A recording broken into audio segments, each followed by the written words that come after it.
They were talking about how it was the downfall of cable-based TV and how like internet companies are going to basically offer that more as an easy way, much cheaper and without all the fees associated with it and stuff like that. And specific networks and stuff like that can offer their product without having to go through all the middlemen and shit like that. It was pretty interesting. Because that's actually a big issue because HBO is supposed to be offering their like a streaming service that's totally not through any one of the cable companies.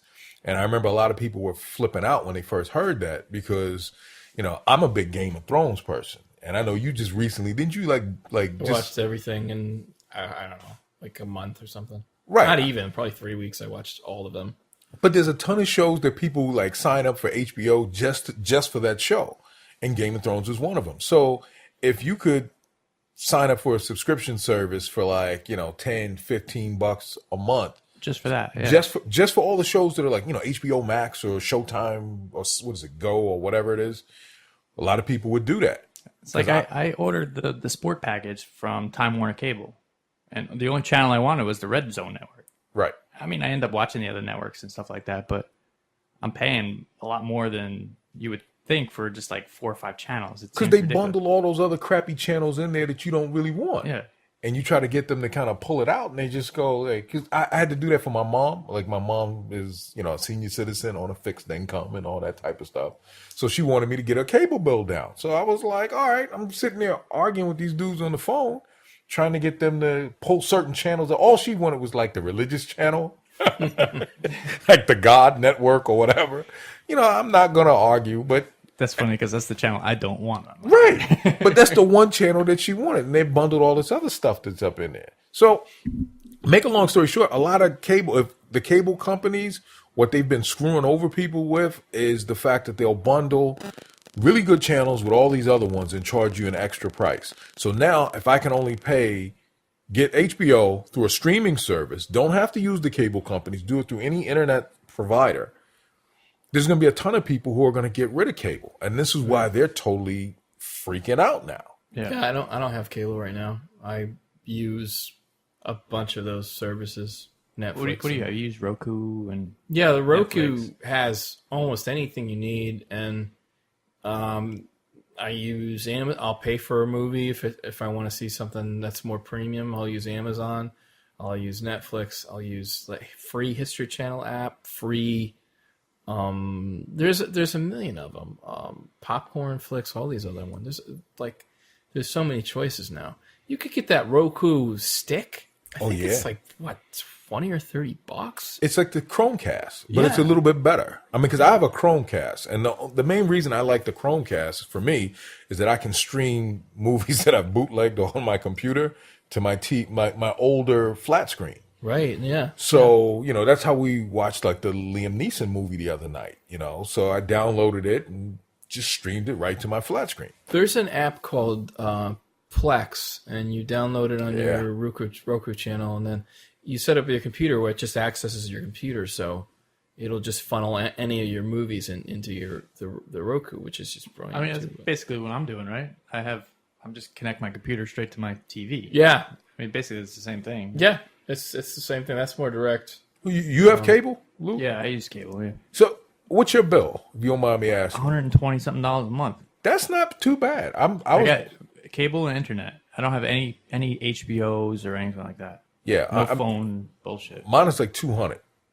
You know, it's like close to 200 with all the premium channels and stuff like that. And I'm just kind of like, I know so many fucking money. It's a grip of money. I know so many people who've cut their bill totally. They've gotten Amazon, Netflix, and what's the other one? Hulu? Yeah. Hulu. And, you know, for that whole product, that's like under like 30, 40 bucks. And that covers most of the stuff that you really want. Yeah. You know? How much? I don't have that much time to watch TV anymore either. Well, that was kind of the idea of that article also, was that it was a way of making it easy to do all that stuff. Like having cable is just you turn it on and it works, and you have TV, you flip through the channels and stuff like that. Right. And Now, when you have like a Roku or something like that, it's a little more time consuming, a little more effort to find what you're looking for, or Right. stuff like that. You know what I mean? Yeah, So it it's pretty definitely is. But the cables, I mean, it's been a bit of a monopoly. I mean, there are alternatives like Dish Network and things like that, but it's very these large networks, like the networks would actually own other shittier cable channels, and like if they would bundle it, it all sort of work together where they would bundle it. So if you got this channel, you'd be forced to take these other shitty ones. Yeah.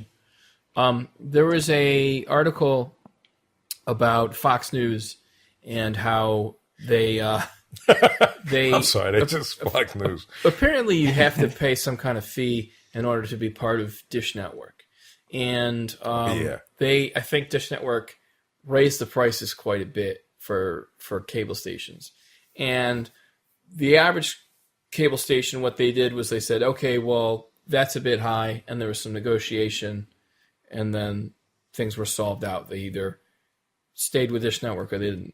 Fox News immediately freaked out, started telling their base to boycott Dish Network, and rather than negotiate, kind of did this sort of blackmail thing. And Dish Network was like, no problem, we're just going to drop you. And so they dropped them, so they lost. It's funny, on Dish Network, Fox News, whatever their ratings is, let's say they get like 1.8 million viewers. Well, Dish Network would only get like maybe 600,000 or 700,000. Now, for Dish Network, that's like fucking meaningless. So when Fox was going in there hardcore to try to bully him, Dish Network was like, you got nothing. Your fan base isn't really that large, and it's not part of this, whatever the other venue, I guess traditional cable, maybe that's more where their fan base came from, but it does cut their numbers down a little bit. I read something here that as far as actual subscribers, they lost 90,000 subscribers. So it's really interesting, like some of the shakeups that are going on with cable and Dish Network. I mean, but this goes back almost to like what we were talking about with the documentary. Like all of this is what is called digital disruption. You have all these new technologies coming out and people refusing to change their business models. And because of that, technology is figuring out ways that I don't have to pay for the stuff that you used to make us pay for. We can cut you out of the loop. It's the whole thing with, everything from movies, cable. I don't know if you ever saw that South Park where they had the episode about how the cable companies are just really kind of just crappy in terms of their service. Right. Yeah. And it's like the dudes are, just running people around in circles in terms of their customer service and like sitting there rubbing their nipples, getting all aroused and stuff. Yeah. It's cable companies are horrible. Yeah. They're also undermanned. Like they work those. Honestly, I got no problem with any of the Time Warner cable people that came to my house. They're always nice. They're always working hard because they're on their ass. Constantly.